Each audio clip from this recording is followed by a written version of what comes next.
नमस्कार, स्वागत है आप सभी का एक बार फिर से आपके अपने यूट्यूब चैनल लिखो इंडिया परिवार में।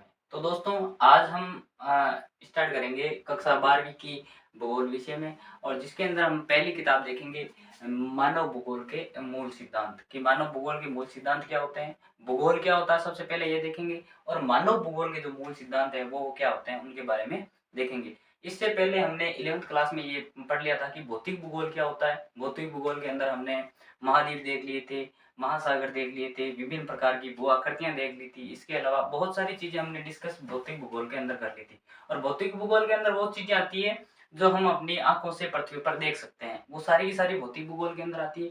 अब हम बात करेंगे मानव भूगोल के अंदर। मानव भूगोल के अंदर अगर बात करें तो भूगोल का मानव पर क्या प्रभाव पड़ा और मानव जो है वो भूगोल पर यानी कि प्रकृति पर क्या प्रभाव पड़ता है उसी के बारे में पढ़ेंगे। तो सबसे पहले हम बात करें मानव भूगोल के बारे में। तो इससे पहले मानव भूगोल के मूल सिद्धांत पढ़ने से पहले हम ये देखेंगे कि हमें इस विषय के अंदर पढ़ना क्या क्या है। सबसे पहले हमें पढ़ना है एक तो जनसंख्या पढ़ना है। सबसे पहले क्या पढ़ना है? जनसंख्या पढ़ना है। जनसंख्या के बाद में अगर बात करें तो कृषि पढ़ना है। कृषि की अगर बाद में बात करें तो प्राथमिक क्रिया पढ़नी है। प्राथमिक क्रिया पढ़नी है। उसके बाद में द्वितीयक क्रियाएं पढ़नी है। द्वितीयक क्रियाएं पढ़नी है। फिर उसके बाद में तृतीयक क्रियाएं पढ़नी है और इसके अलावा संचार पढ़ना है। इसके अलावा बात करें तो व्यापार पढ़ना है। ठीक है, ये सारी कुछ चीजें हैं जो मानव भूगोल के अंदर आती है। इनको पढ़ने से पहले सबसे पहले हम देखेंगे भूगोल क्या है। भूगोल के बारे में देखते हैं। भूगोल आखिर है क्या? भूगोल भूगोल का जनक किसे कहते हैं? सबसे पहले भूगोल नाम किसने दिया था उन्हीं के बारे में डिस्कस करेंगे।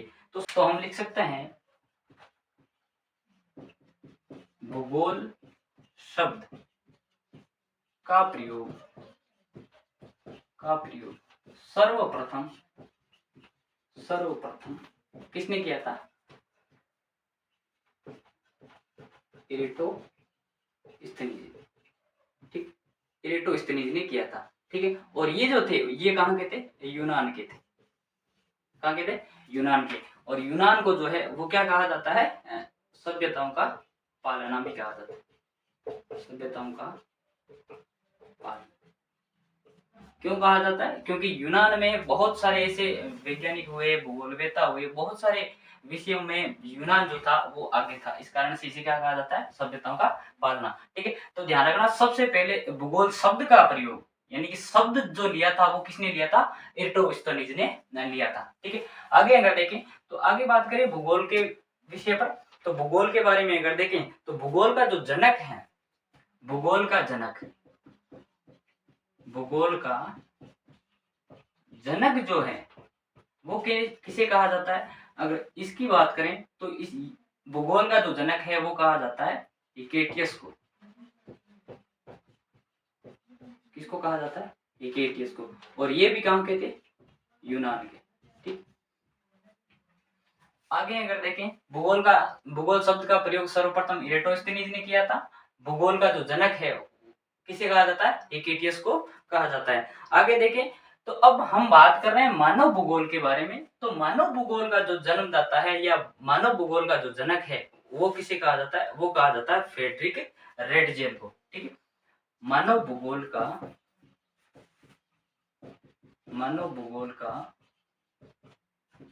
जनक अगर इसकी बात करें तो मानव भूगोल का जनक कहा जाता है आपके फ्रेडरिक रेडजेल को।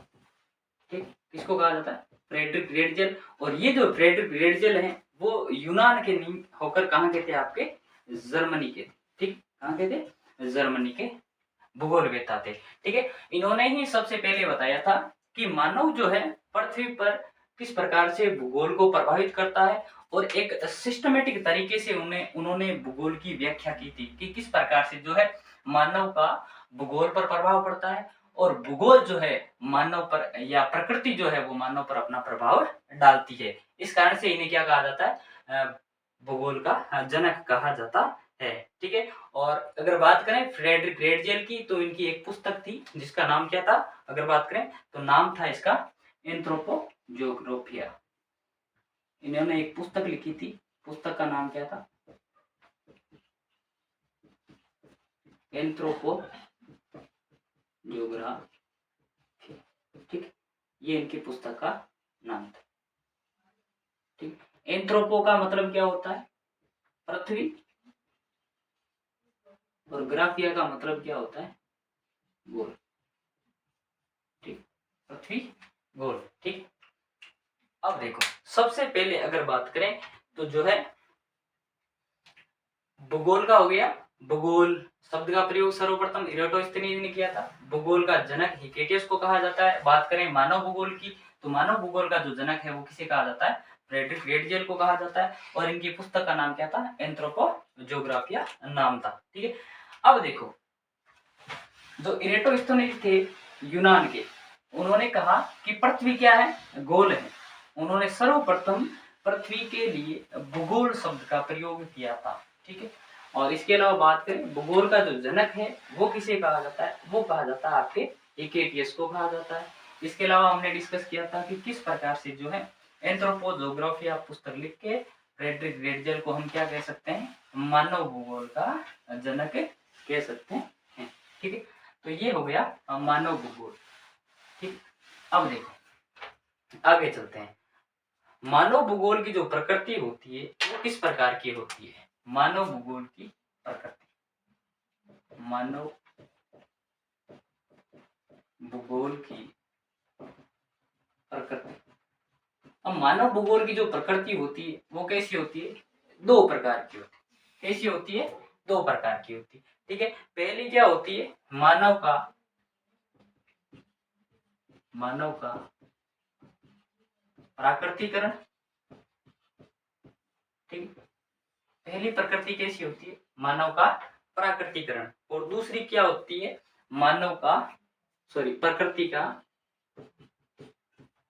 प्रकृति का मानवीकरण। प्रकृति का मानवीकरण, ये क्या होती है? इसकी प्रकृति होती है। प्रकृति को विस्तृत रूप से पढ़ने से पहले हम भूगोल के बारे में अगर देखें तो भूगोल जो है हम लिख सकते हैं भूगोल एक समाकलनात्मक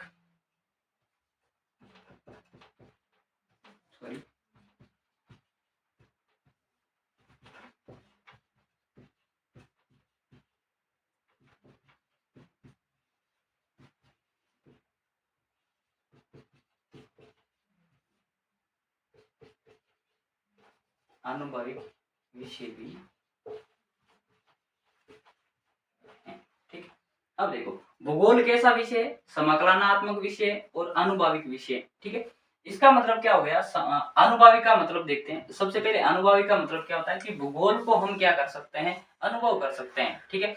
भूगोल यानी कि पृथ्वी जो है वो कैसी है? गोल है। हम इस चीज को अनुभव कर सकते हैं। पहली बात, भूगोल के अंदर कोई भी परिवर्तन होता है, जैसे जलवायु परिवर्तन हुआ, उसको हम महसूस कर सकते हैं। जैसे सर्दियां आई, सर्दियों को हमने महसूस किया, गर्मियां आई, गर्मियों को हमने महसूस किया। तो भूगोल जो होता है वो कैसा विषय है? एक आनुभाविक विषय और साथ में कैसा है? समाकलनात्मक विषय भी है। इसका मतलब ये हो गया, समाकलनात्मक का विषय मतलब हो गया कि कोई भी अगर प्रकृति के अंदर परिवर्तन हो रहा है तो उसका प्रभाव किस पर पड़ेगा? मानव पर पड़ेगा। और मानव जो है उस परिवर्तन को लेकर क्या करेगा? अपने आप में परिवर्तन करेगा, ठीक है। जैसे समाकलनात्मक का अगर उदाहरण लें तो हम बात करते हैं कि जैसे सूर्य है, ठीक।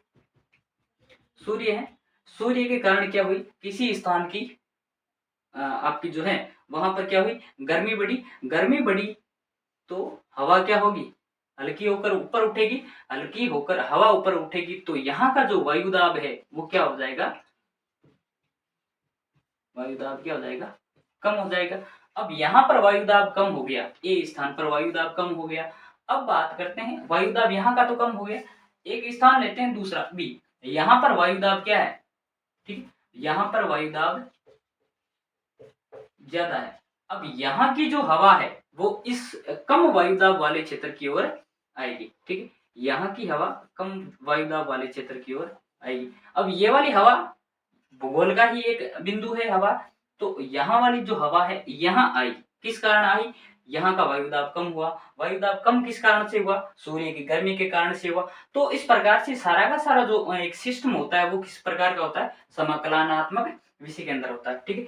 वायुदाब ज्यादा है यहाँ का, तो इस कारण से यहाँ हवा आई और अपने साथ में वो क्या लेकर आई, पानी लेकर आई। ठीक है, समुद्र से जल को अपनी ओर उठाया और यहाँ पर लेकर आई, और यहाँ इसने क्या करवा दी, बारिश कर।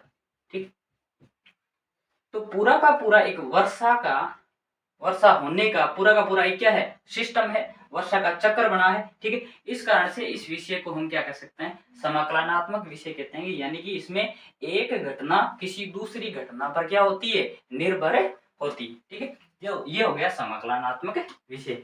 इसके अलावा अगर बात करें तो भूगोल जो है, भूगोल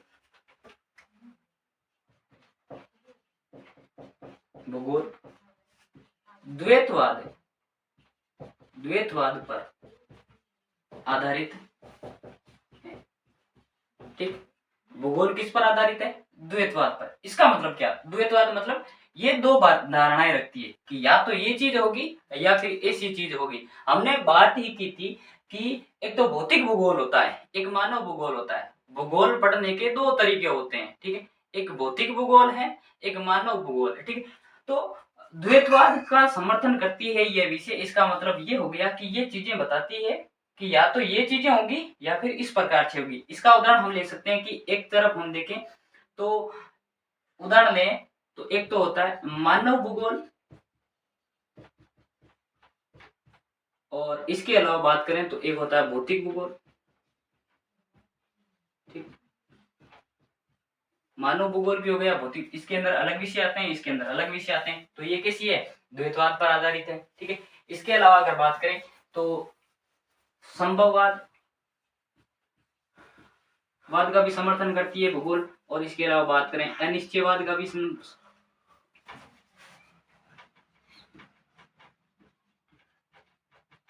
यानी कि कुछ इसमें बताई जाती है कि कुछ चीजें जो है वो क्या है, संभव है, और कुछ चीजें क्या है, अनिश्चित है। कुछ चीजों को मानव किसी भी प्रकार से नहीं कर सकता, और कुछ जो चीजें हैं वो क्या हो सकती है, मानव के द्वारा संभव हो सकती है। ठीक है, आगे अगर देखें तो बात हमने शुरू की थी मानव के भूगोल की प्रकृति की। इसके अंदर मानव का प्राकृतिकरण और प्रकृति का मानवीकरण हमने देखा कि किस प्रकार से जो है आपकी मानव भूगोल की जो प्रकृति है दो भागों में बटी हुई है। सबसे पहले हम देखेंगे कि जो है मानव भूगोल की जो विचारधाराएं हैं वो क्या है।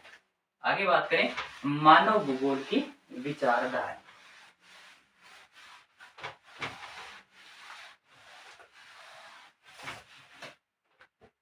मानव भूगोल की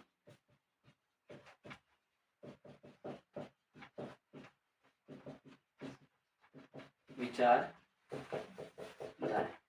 मानव भूगोल की विचारधाराओं की अगर बात करें तो सबसे पहले हम देखते हैं मानव भूगोल के अंदर विचारधाराओं में जो है वो दो प्रकार की विचारधारा चलती है। एक तो होती है निश्चयवादी विचारधारा, और एक जो होती है वो आपकी कौन सी होती है, संभववादी विचारधारा। ठीक है, एक तो कौन सी होती है, निश्चयवादी, और एक कौन सी होती है, संभववादी। ठीक, संभववादी और अनिश्चयवादी विचारधारा, दो विचारधाराएं किसकी, मानव भूगोल की। ठीक, अब जो है इसके जो प्रतिपादक हैं, निश्चयवादी विचारधारा के जो प्रतिपादक हैं वो कौन है, आपके फ्रेडरिक रेडजेल। हम देख सकते हैं प्रतिपादक कौन है, फ्रेडरिक रेडजेल। ठीक, कौन सी विचारधारा के, निश्चयवादी विचारधारा के। इसके अलावा अगर बात करें निश्चयवादी विचारधारा में जो है फ्रेडरिक रेडजेल ने कहा है कि जो प्रकृति होती है वो क्या है, श्रेष्ठ है। किससे, मानव से श्रेष्ठ प्रकृति को किस विचारधारा में बताया है, निश्चयवादी में। तो हम लिख सकते हैं कि इसमें प्रकृति को श्रेष्ठ बताया किसकी अपेक्षा में, मानव की अपेक्षा। ठीक है, इसकी मानव को या मनुष्य को, मानव को प्रकृति का दास बताया है। ठीक, यानी कि मानव जो है वो क्या है, प्रकृति का दास है। मानव अपनी सारी की सारी क्रियाएं प्रकृति के बिना नहीं कर सकता। ठीक है, मानव हमेशा प्रकृति का क्या रहेगा, दास रहेगा, गुलाम रहेगा। ठीक है, ये विचारधारा कौन सी है, निश्चयवादी विचारधारा है। इसके जो प्रतिपादक हैं वो कौन है आपके फ्रेडरिक रेटजेल है, ठीक है। अगर इसके अलावा बात करें तो इस निश्चयवादी विचारधारा के जो समर्थक हुए थे उनमें अगर बात करें तो समर्थकों की अगर बात करें, समर्थक कौन कौन थे किसके, फ्रेडरिक रेटजेल के, अथवा बात करें निश्चयवादी विचारधारा के तो इसके अंदर बात करते हैं एलन सी सैंपल और हेम्बोल्ट। एलन सी सैंपल, इसके अलावा बात करें तो कौन थे आपके हेम्बोल्ट। कार्ल रिटर भी इसी के समर्थक थे। अब बात करेंगे किसकी, संभववादी विचारधारा। संभववादी विचारधारा क्या है, तो संभववादी विचारधारा जो है वो क्या है, इसके विपरीत है, ठीक है। संभववादी विचारधारा का जो प्रतिपादक किया था वो आपके किया था Paul Vidal de Laplace. Paul Vidal de Laplace, ठीक। ये इसके क्या थे, प्रतिपादक, ठीक। कौन सी विचारधारा के, संभववादी विचारधारा के। कौन थे, पॉल विडाल डी लाप्लास, ठीक है। संभववादी विचारधारा के अंदर अगर बात करें तो मानव भूगोल की विचारधारा संभववादी विचारधारा के अंदर देखें तो इसमें जो है प्रकृति में संभावनाएं विद्यमान है, ऐसा समर्थन करने वाले कौन थे, पॉल विडाल, ठीक है। इन्होंने कहा था कि प्रकृति में संभव है, ठीक। तो ये क्या है, प्रकृति में सब कुछ क्या है, संभव है, सारी की सारी जो चीजें हैं वो क्या होती है, संभव हो सकती है, ठीक है। ऐसी विचारधारा जो है वो कौन सी है, संभववादी विचारधारा है, ठीक है। प्रकृति में संभावनाएं जो है वो क्या है, विद्यमान है। इसका जो समर्थन करने वाले जो हैं वो कौन कौन थे, इसकी बात करें तो फेब्रे और कार्ल सावर। समर्थकों की बात करें, समर्थक कौन कौन थे, एक तो फेब्रे और कौन थे, कार्ल सावर। ये इसके क्या थे, समर्थक थे। तो हम लिख सकते हैं कि प्रकृति में जो है संभववादी है, या प्रकृति में हम लिख सकते हैं कि संभावनाएं विद्यमान है, प्रकृति में संभावनाएं विद्यमान, ठीक। इन्होंने कहा था कि प्रकृति में क्या विद्यमान है, संभावनाएं विद्यमान है। किसने कहा था, पॉल विडाल डी लाप्लास ने, ठीक है। और जो संभववादी विचारधारा के क्या थे, प्रतिपादक थे, ठीक है। अगर बात करें निश्चयवादी विचारधारा के तो प्रतिपादक कौन हो जाएंगे आपके, फ्रेडरिक रेटजेल, इसके क्या हो जाएंगे, प्रतिपादक हो जाएंगे, ठीक है। अब बात करते हैं एक नई विचारधारा की। तो निश्चयवादी विचारधारा हमने देख ली, इसके अलावा संभववादी विचारधारा देख ली, और साथ में हम बात करेंगे नव निश्चयवादी विचारधारा की, जो इन दोनों संभववादी और निश्चयवादी विचारधाराओं के बीच की विचारधारा थी, जिसके जो प्रतिपादक थे आपके ग्रिफिथ टेलर थे। इस विचारधारा की बात करेंगे हम अगले वीडियो में। चैनल को लाइक करें, सब्सक्राइब करें। तब तक के लिए जय हिंद, जय भारत।